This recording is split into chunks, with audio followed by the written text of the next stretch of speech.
To create your own activities in Funshine Digital, start on the calendar page in edit mode. Click Create New Activity below the calendar.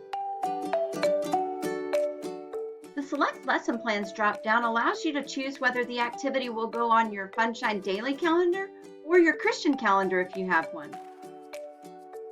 Select the date allows you to set the date you'd like for the activity to appear on your calendar. Let's set the activity to appear on Thursday, September 30th. If this is an activity that will repeat, select Yes in the drop-down. Select how often the activity will repeat and set an end date. Next, select the calendar row for your activity by choosing from the drop-down menu. Let's put our example activity on the bottom row, Social Emotional Development. Now we're ready to add activity text.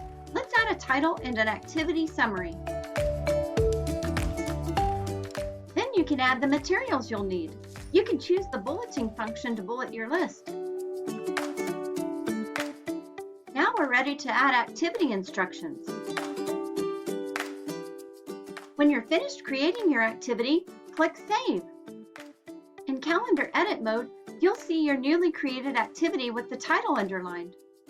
If you need to move your activity, click on the title, change the date or the calendar row to change the row, click Save, and go back to your calendar to see the change. Finally, click on the day you chose for your new activity to appear. Scroll down to see the activity. These changes will also appear when you print your calendar or materials list. If you have any questions about creating your own activities in Funshine Digital, please don't hesitate to contact us.